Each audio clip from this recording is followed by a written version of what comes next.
ఆ క్షణంలోనే నాకు అనుమానం వచ్చింది. తాళిని కూడా వదిలేసి కోడలు ఇంట్లో నుంచి వెళ్ళిపోయింది అంటే వాళ్ళిద్దరి మధ్య ఎంత పెద్ద గొడవ జరిగి ఉంటుందోనని. గొడవ కాదు, ఘోరమే జరుగుంటుంది. అనుమానం అనే విషపురుగు మెదడును దొలిచేస్తుంటే వాడు అర్చనని మనం చూడనంత సైలెంట్గా టార్చర్ పెట్టుంటాడు. కోడలు మనసుని రంపపు కొత్త కోచుంటాడు. సందేహమే లేదు. ఆ హింసను భరించలేక, తన బాధని ఎవరితో చెప్పుకోలేక ఇన్నాళ్ళు అర్చన తనలో తానే కుమిలిపోయి ఉంటుంది. నా అనుమానమే గనక నిజమైతే అర్చన వెళ్ళిపోయే ముందు రోజు రాత్రి వాళ్ళ గదిలో పెద్ద యుద్ధమే జరుగుండాలి. అన్నపూర్ణ, ఇద్దరు చేస్తేది యుద్ధం, బలవంతుడు బలహీనుడి మీద చేస్తేది దాడి. ఆ రోజు రాత్రి మన సుపుత్రుడు పైత్యం తలకెక్కి అనుమానంతో కళ్ళు మూసుకుపోయి నిస్సహాయంగా ఏడుస్తున్న మన కోడల మీద దాడి చేసుంటాడు. తను కట్టిన తాళిని తెంచి పారేసి తన జీవితంలోంచి వెళ్ళిపోని కర్కశంగా మాట్లాడుంటాడు. నేను మగాణ్ణి, నీ మొగుణ్ణి అన్న అహంకారంతో ఉన్మాదిలా ప్రవర్తించుంటాడు. అందుకే శోకదేవతలా ఎవరికీ చెప్పకుండా గుడ్ల నీరు కక్కుకొని అర్ధరాత్రి పూట అర్చన ఒంటరిగా వెళ్ళిపోయి ఉంటుంది. ఏమండి, ఇలా జరుగుంటుందని మనం ఊహించుకోవడం కాదు. మీరు పెద్దాన్ని నిలదీయండి, అసలేం జరిగిందో కనుక్కోండి. నేనా? అవును, మీరే. ఈ ఇంట్లో వాడే కొంచెమైనా భయపడేది మీకే. మీరు గట్టిగా నిలదీస్తే తప్ప అసలేం జరిగిందో బయటికి రాదు. నిలదీయడం ఎలా నిలదీయాలన్నపూర్ణ? ఏరా, నీ భార్యను ఎలా అనుమానించావు అనా? నీ భార్యకి శీలం లేదని ఎలా నిర్ణయించావురా అనా? వదినా మరుదుల మధ్య ఎలా ఊహించుకున్నావురా రాక్షసుడా అనా? ఎలా నిలదీయాలన్నపూర్ణ? ఒక తండ్రిగా నేను ఎంతకంటే ఇంకే వివరాలు అడిగేది చెప్పు. ఒకవేళ వాడు సిగ్గు లేకుండా మొండిగా అవును అంటే ఎలా భరించను? చెప్పన్నపూర్ణ, చెప్పు. కన్న పాపానికి మనకి తప్పదండి. అన్నదమ్ముల మధ్య ఇంత నీచమైన ఘర్షణ జరగకూడదు. జరిగింది. ఏ భర్త తన భార్యని అంత దారుణంగా అనుమానించకూడదు. అనుమానించాడు. కప్పుకున్న మంచితనం ముసుగు తొలగిపోయి వాడి అసలు రంగు పూర్తిగా బయటపడింది. ఇంకెందుకండి ఆలోచనలు, సందేహాలు? అన్నపూర్ణ, గుండెల్లో దాచుకోవడం, బయటపడలేక ఊగిసలాడ్డం, ఆ దశలన్నీ ఎప్పుడూ దాటిపోయాయి. ఇప్పుడు మిగిలింది కన్నవాళ్లుగా మన కర్తవ్యం. కోడలి ఉసురు మనకు తగలకూడదు అనుకుంటే పెద్దాన్ని నిలదీయక తప్పదు.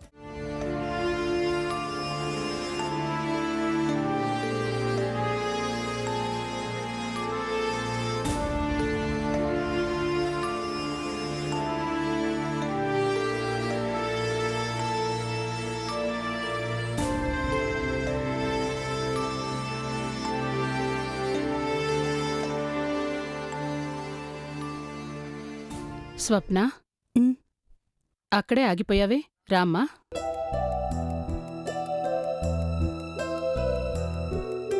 మీరు ప్రేయర్ చేస్తున్నారని? ప్రేయర్ కాదు, ఆ పరిశుద్ధాత్మకి శాంతి కలుగజేయమని ఆ జీసస్ ప్రభువుని వేడుకుంటున్నాను. పద.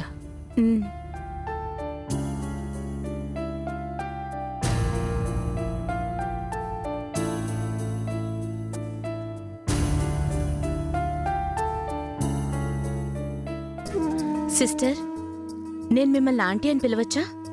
తప్పకుండా. ఆంటీ, మిమ్మల్ని మాట్లాడగచ్చా? ఎన్ని రోజులు మిమ్మల్ని యూనిఫామ్లోనే చూస్తున్నాను. మీరెప్పుడు ఇక్కడే ఉంటారా? ఈ హాస్పిటల్ నాకు దైవంతో సమానం.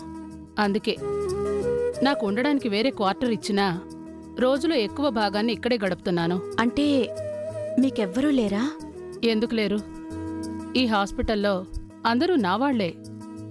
అది కాదు, మీ సొంత మనుషులు, మీ ఫ్యామిలీ. ఉహుం. నాకంటూ ఎవ్వరూ లేరు. చిన్నప్పుడే నా పేరెంట్స్ ఫ్లైట్ క్రాష్లో చనిపోయారు. మిషనరీ స్కూల్లో చదువుకుంటూ పెరిగాను. ఆ మదర్ స్ఫూర్తితో ఇలా ఒంటరిగానే ఉండిపోయాను. అందుకే నాకు నాదంటూ ఫ్యామిలీ ఏదీ లేదు. కానీ అందరూ నా వాళ్లే అనుకుంటాను. ఈ లోకం మొత్తం నా ఫ్యామిలీనే అనుకుని నా వంతు సేవ నేను చేస్తున్నాను. Great, really a great aunty. Serving the God is fine, but serving the man kind is divine. Swapna, English ఇంత బాగా మాట్లాడుతున్నావు. గతంలో నువ్వు మంచి టీచర్ వై ఉంటావు.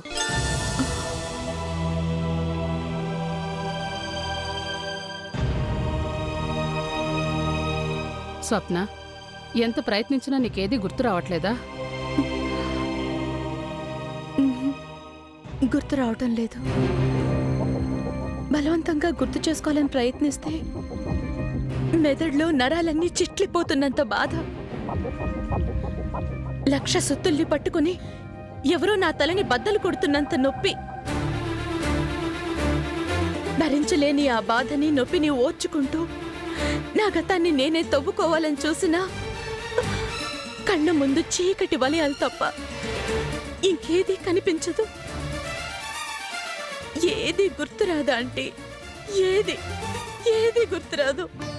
స్వప్న, అధైర్యపడకు. కరుణామయుడైన ఆ ప్రభు దయ వల్ల ఏ నాటికైనా నీ గతం నీకు తప్పకుండా గుర్తొస్తుంది. నువ్వు మళ్ళీ మామూలు మనిషివవుతావు. నిజంగా అలాంటి రోజు వస్తుందా అంటే? తప్పకుండా. నీలాంటి మంచిదానికి ఆ దేవుడెప్పుడూ అన్యాయం చేయడు. God bless you.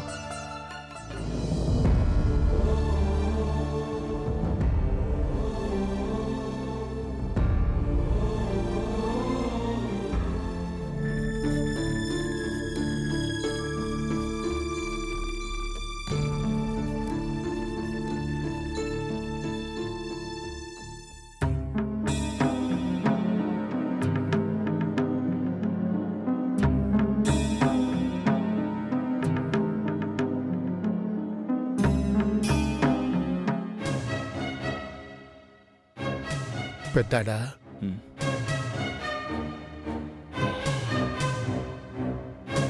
నీతో కొంచెం మాట్లాడాలిరా. దేని గురించి? అర్చన గురించి. కృష్ణ గురించి. వారిద్దరి మధ్య ఉంది అని నువ్వు అనుకుంటున్నది కాదు, ఉంది. పెద్దడా, కట్టుకున్న దాని గురించి అలా మాట్లాడడం పాపం రా. నేను కట్టుకోకముందే వాడు దాన్ని ఆకట్టుకున్నాడు. పెద్దాడా, తప్పుగా మాట్లాడకరా. నేనేం తప్పుగా మాట్లాడలేదు. నోరు మీరా. కృష్ణతోనూ నీచంగా మాట్లాడిన మాటలన్నీ నేను విన్నాను. ఛీ, నువ్వింత సంస్కారం లేకుండా మాట్లాడతావని నేను కల్లో కూడా అనుకోలేదు.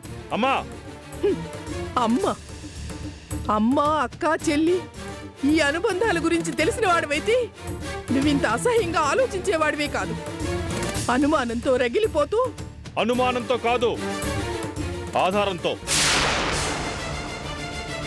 వాళ్ళిద్దరి మధ్య సంబంధం ఉంది అని నిరూపించే తిరుగులేని సాక్ష్యం నా దగ్గర ఉంది. ఏదిరా సాక్ష్యం? ఏది? చూపించు. చూపించాలా?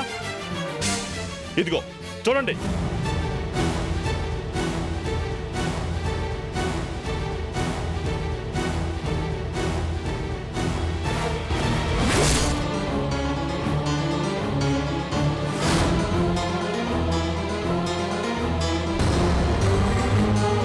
చూడండి, బాగా చూడండి. బరి తగ్గించి ఈ ఫోటోలు ఎలా వెచ్చలవిడిగా తీయించుకున్నారో. పెద్దాడా, ఈ ఫోటోలు చూసేనా అర్చన నువ్వు అనుమానిస్తుంది? ఈ ఫోటోలు చూసేనా కృష్ణ నువ్వు ద్వేషిస్తుంది? వైజాగ్లో ఉండగా కృష్ణ అర్చనని ఇష్టపడ్డం నిజం. వాళ్ళిద్దరూ పెళ్లి చేసుకుందాం అనుకోవడం కూడా నిజం. కానీ ఎవరో ఆడించిన దొంగ నాటకం వల్ల కృష్ణ అర్చన్ని అపార్థం చేసుకున్నాడు. పెళ్లి చేసుకోను అన్నాడు.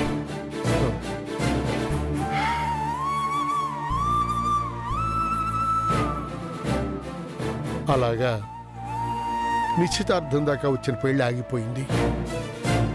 ఆ తర్వాత కోటి వాళ్ళ ఫ్యామిలీ ఎక్కడికి వెళ్ళిపోయిందో తెలియదు. ఈలోగా సౌందర్య కృష్ణనే పెళ్లి చేసుకుంటారని పట్టుపట్టింది. హర్ష గారు వచ్చి వాళ్ళిద్దరికి పెళ్లి చేద్దామన్నారు. నేను కాదనలేకపోయాను.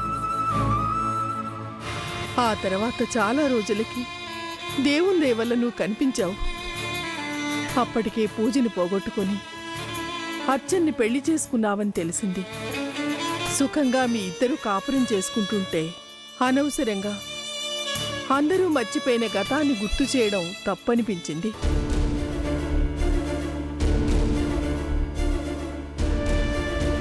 అందుకే నీతో కూడా చెప్పలేదు. పెళ్లికి ముందు ఎన్నెన్నో అనుకుంటాం, కానీ దైవ నిర్ణయం ఎలా ఉంటే అలాగే జరుగుతుంది. మీ విషయంలో కూడా అలాగే జరిగింది.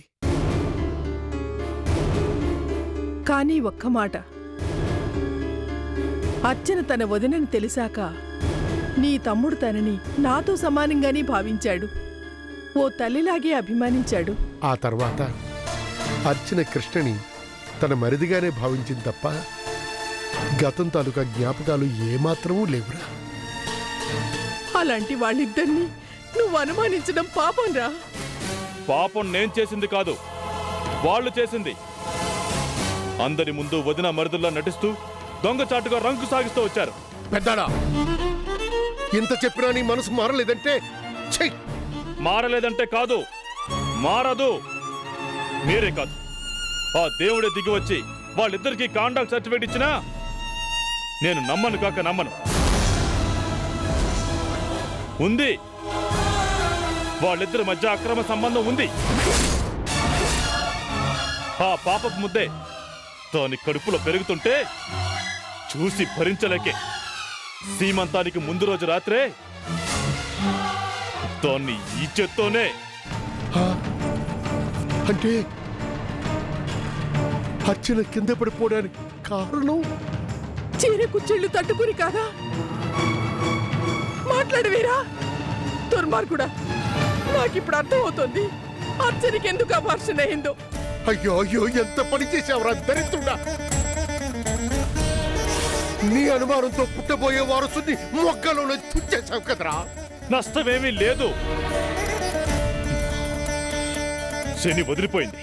వదిలిపోయింది శని కాదురా, ఈ ఇంటి దేవత. నీ పాలిట అదృష్ట దేవతని మూర్ఖంగా అనుమానించి వదిలించుకున్నావు కదరా. అయ్యో, కోడలు కడుపు పోవడానికి కారణం నా కొడుకే అని తెలిస్తే వియ్యంకుడి ముందు ఎలా తలెత్తుకోను. అర్ధరాత్రి వేళ కోడలు ఎవరికీ చెప్పకుండా ఈ గడప దాటి వెళ్ళిపోవడానికి కారణం ఈ త్రాష్టు నేను తెలిస్తే ఆరాధకుతో నువ్వేం మాట్లాడగలవు అన్నపూర్ణ? ఎవ్వరూ ఏమీ మాట్లాడక్కర్లేదు. ఇది నా వ్యక్తిగత సమస్య.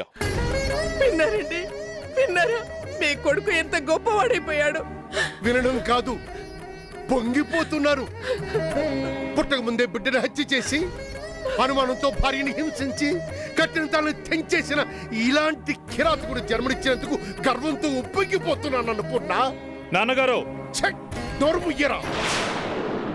నీలాంటి నికృష్టుడి చేత నాన్నగారు పిలిపించుకునే కంటే నువ్వు పుట్టలేదనుకుంటేనే ఈ మనసుకి శాంతి కలుగుతుంది. చాలు, ఇక చాలు. మీ సపోర్ట్ తీసుకునే అది అలా బరితెగించేసింది. అందుకే ఆగిపోయావి, పూర్తి చేయరా. అందుకే తరిమేశావు, అవునా? అంతే అంతే అంతే.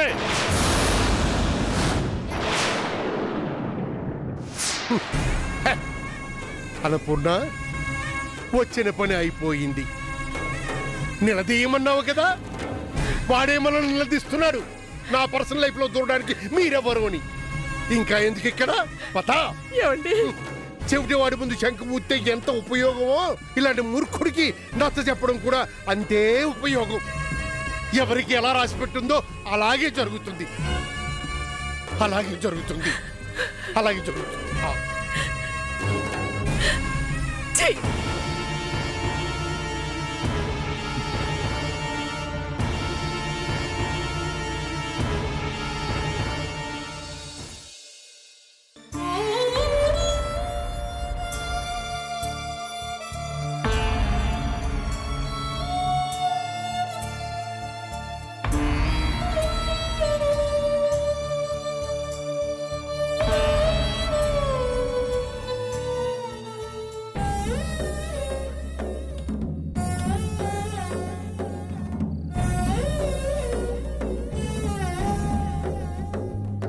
తాళి కట్టింది నేనా నువ్వా?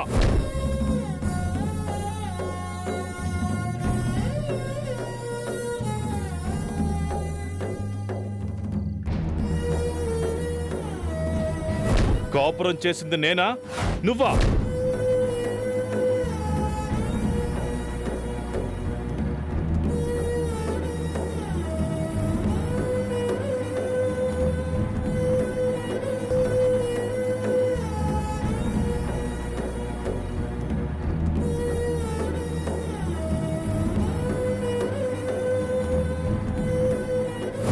గాఢంగా నిన్ను ప్రేమించిన ప్రియురాలా, విచ్చలవిడిగా నీతో కలిసి జల్సా చేసిన జవరాలా?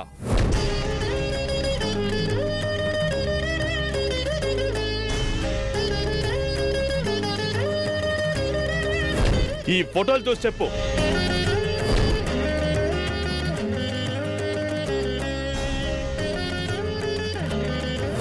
కళ్ళు మూసుకుపోయిన కామంతో పెళ్ళయ్యాక కూడా ఇన్నాళ్ళు నీతో రంకు సాగించింది ఎవరు?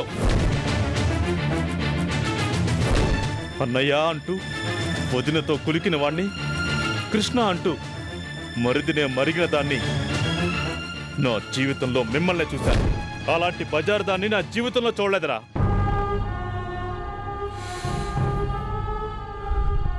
ఇంత జరిగాక ఇక నేను ఈ ఇంట్లో ఉండకూడదు.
మంగా, బెడ్ కాఫీ రెడీ అమ్మగారు.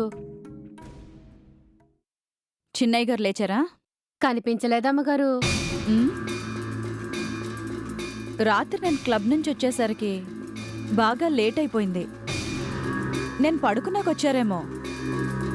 అమ్మగారండి, కారణం ఇది అని తెలియదు కానివ్వండి, నిన్న రాత్రి మీ బావగారితో ఆ ముసలాళ్ళిద్దరూ బాగా గొడవ పడ్డారండి. మంగా, అవునమ్మగారు, నేను మీరు చెప్పినట్టే నా పని నేను చేసుకుంటూ వాళ్ళ మీద ఒక కన్నేసి ఉంచాను. ఇంట్లో ఏదో జరుగుతోంది. ఏం జరుగుతుందంట? అదే అర్థం కావడం లేదమ్మా. మీ బావగారి గదిలోంచి పెద్ద పెద్దగా అరుపులు కూడా వినిపించాయి. అంటే అప్పుడు చిన్నయ్య గారు లేరా? లేరా అంటే లేనట్టే ఉన్నారమ్మా. ఛే!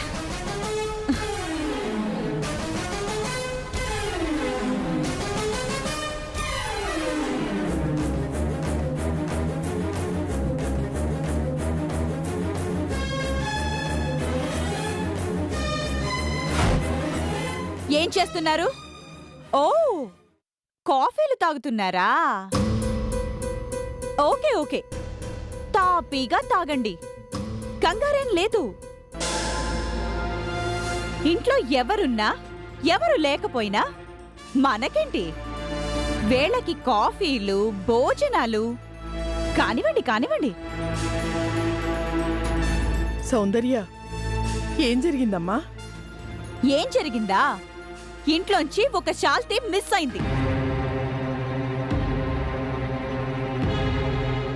ఏంటి, అర్థం కాలేదా?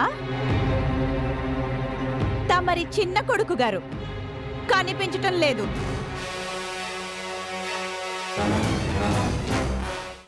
మంగనడిగితే లేనట్టున్నారు అంది. కనీసం మీకైనా తెలుసా ఎక్కడికెళ్లారో? అది ఏ తెలీదా? వేళకి స్ట్రాంగ్ కాఫీ పెట్టించుకొని తాగడం మాత్రం తెలుసు, అంతేనా? సౌందర్య, చిచ్చి, ఇదిల్లు కాదు, సత్రం. ఎవరెప్పుడు వస్తారో, ఎవరెప్పుడు వెళ్ళిపోతారో ఎవ్వరికీ తెలీదు. అసలేం జరుగుతుంది ఇంట్లో? పేరుకి పెద్దవాళ్ళు బుద్ధ విగ్రహాల్లా అలా హాల్లో కూర్చోడం తప్ప ఏది పట్టించుకోరు. తిన్నామా, పడుకున్నామా, అంతే. కర్మ కర్మ. ఛే!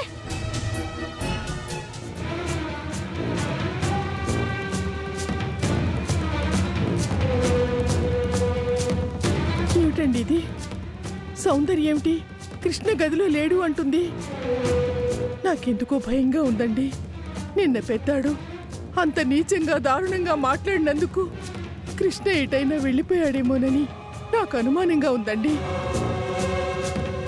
అన్నపూర్ణ, ఏం అనేది? అవునండి, నాకు తెలుసు చిన్నాడు ఎంత సున్నితమైన మనసున్నవాడు. అలాంటి వాణ్ణి పెద్దాడు అనరాని మాటలని దుర్మార్గంగా బాధ పెట్టినందుకే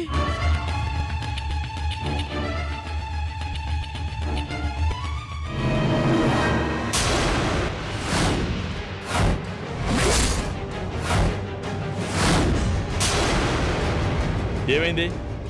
ఇంట్లో దొంగలు పడి మొత్తం దోచుకుపోయినట్టు మొహాలు అలా పెట్టారే? చిన్నాడు కనిపించడం లేదురా.